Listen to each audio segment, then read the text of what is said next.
This video is about the Conservative Party being a bunch of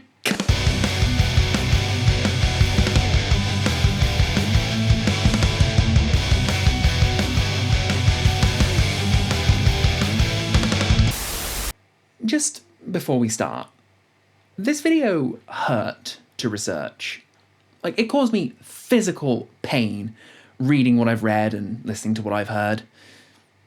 I just wanted you to know that. Call it an additional content warning. Strap in.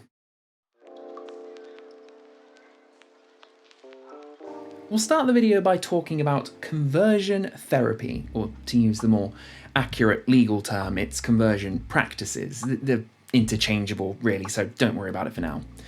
You probably already know what it is, but to make sure we cover all bases today, it's the term we use to describe acts and procedures seeking to correct someone's sexuality or gender identity to straight or cis. In other words, to cure someone's gayness or transness. And right away, we can spot the problem. Sexuality and gender identity aren't things you can change, correct, or cure. This is a falsehood that conversion practices rely on to maintain their legitimacy. The mindset that being gay, bi, or trans is a curable mental illness or a lifestyle that can be changed.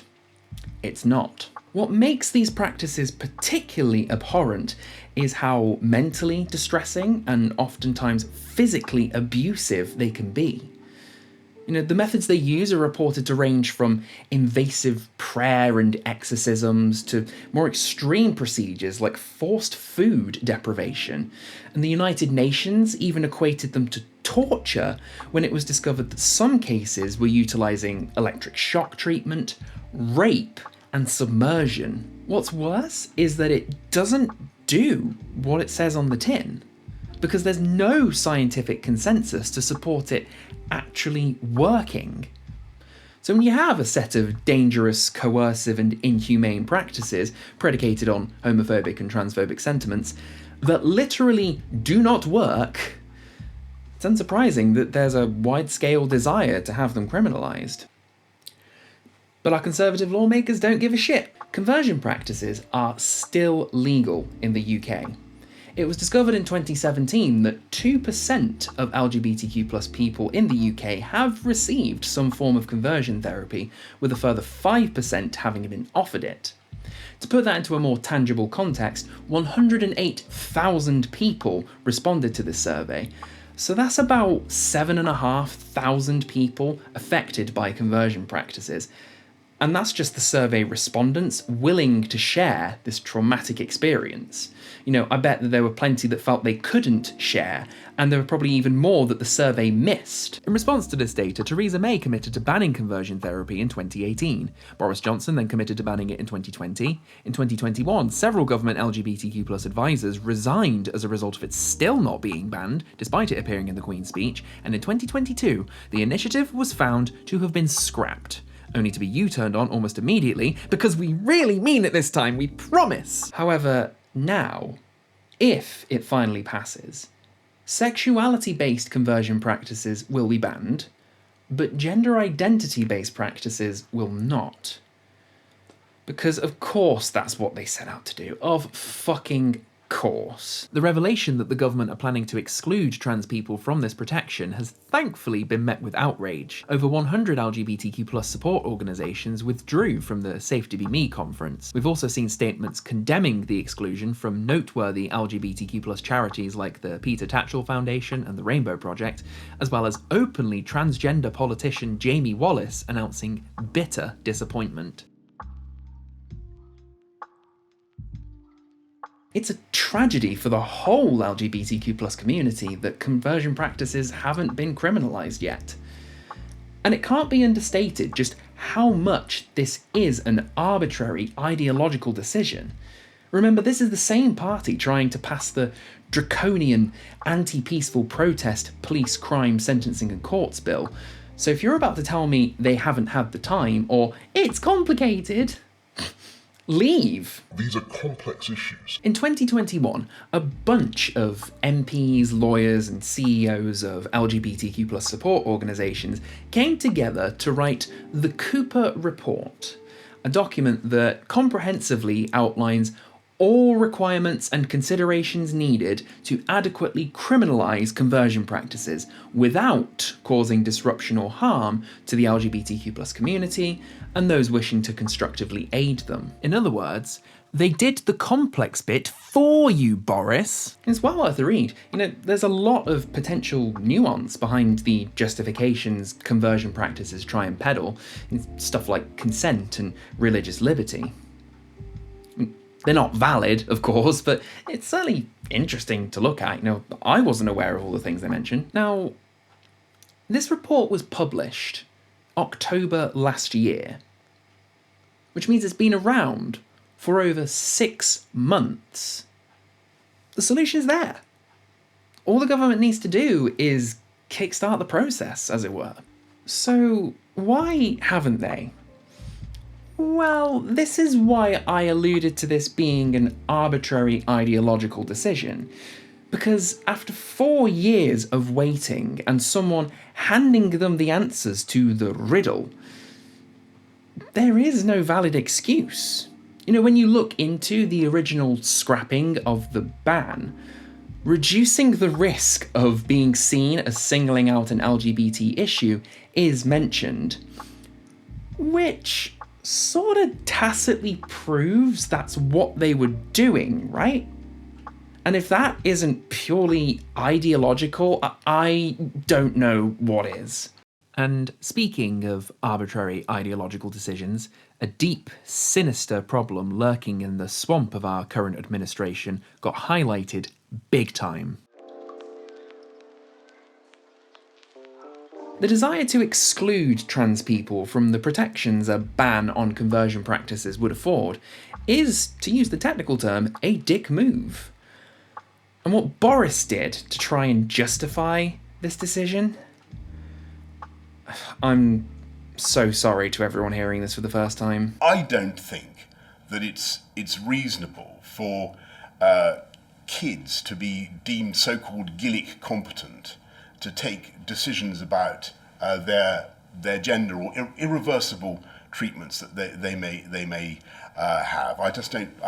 I think there should be parental involvement at the very least. That's the first thing. Second thing, I don't think that biological males should be competing in female sporting events. And maybe that's a controversial thing to say, but it just seems to me to be sensible. And I also happen to think that women should have spaces which are, whether it's in hospitals or prisons or change rooms or wherever, which are dedicated to women.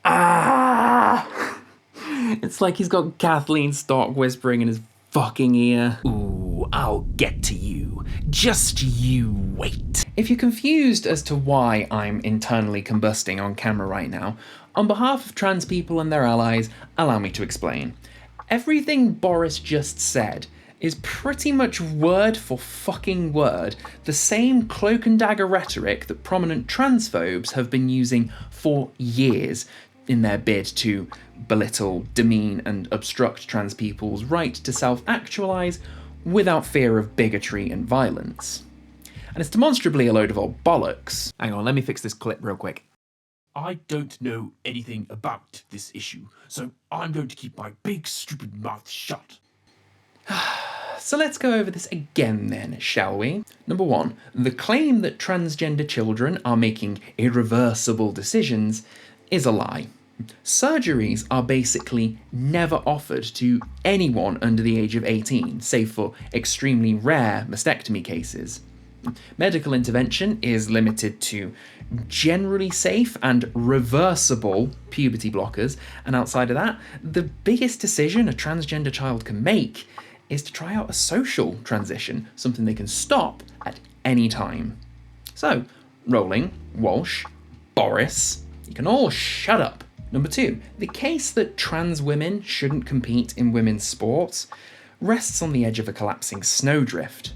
Serious sporting bodies legislate that trans athletes must undergo hormone replacement therapy for 1 year to compete, a process that reliably shifts their performance levels to a fair standard. There is a shit ton of nuance here that every transphobe misses. So please see my previous video on this topic for that. Or, better yet, the far classier video essay that Mia Mulder superseded me with. Pretending like I'm part of this BreadTube community. It's great, I love it. And number 3, trans women belong in women's spaces, Boris. Because they are women. So the only reason you're saying that here must be because of... It should be clear by now that none of these talking points have anything to do with banning trans conversion practices. It's a truly worrying state of affairs for trans people in this country when a video entitled "Boris Johnson defends not banning trans conversion therapy" is just this. And the blame for it rests on both participants' shoulders here. Either Boris was asked the question, defaulted to the musings of the TERFs and no one pressed him for a relevant answer, or they asked him a different question and did a lie in the title. Let's be honest, it's probably the former, but that doesn't excuse not using an appropriate title, or simply not uploading the video in the first place. It's clear here that no one involved cared about honestly representing trans issues. It's tangential to the issue of the conversion practices bill, I know, but it is indicative of the transphobic mindset currently occupying this Conservative administration. Because the bill is discriminatory to trans people. There's no other way of defining it. Of all people to fucking quote. Make all the excuses you want, but the way I see it, they're either ignorant, which isn't really acceptable, overtly transphobic, or so terrified of losing power that they feel they have no choice but to openly shit on marginalised communities after they've spent years cultivating and feeding off of a voter base rooted in a nationalist, xenophobic, culture war ideology. And functionally, there's no good option there for trans people.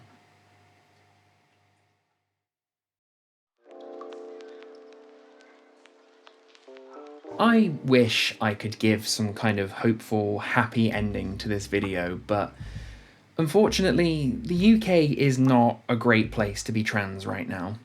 You know, we repeatedly platform transphobic ideology, we give airtime to transphobic dog whistles, our trans healthcare is gatekept and expensive, and as it turns out, in that 2017 survey I mentioned earlier, trans people are twice as likely to be offered conversion practices as the rest of the LGBTQ+ community.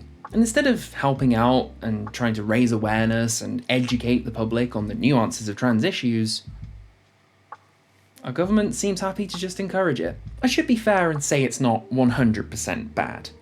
Support is there, and there are allies to trans people in this country. You're looking at one of them right now. And even some Conservative MPs have come out against this bill. Hell, Jamie Wallace is one of those Conservative MPs. But it's sadly not enough. Boris and his cronies have been operating the party like a cartel since day one, and to this day, there have been reports of bullying, threats, bribery to get MPs to toe his line. Democracy! The appalling transphobic legislation trying to set trans rights back further than they already are in this country is but one entry on a long list of government atrocities. Now, between Partygate, the cost of living, the mishandling of Brexit, and now this, we cannot allow these arseholes to bleed us dry any longer. So, on election day, look at your constituency, find who's most likely to defeat a Tory, and tick that box on the ballot. Don't let them make people second-class citizens for being who they are. Vote them out. Can't believe Dr. Peterson made my point for me. And it was in favour of trans rights. Get fucked, nerd!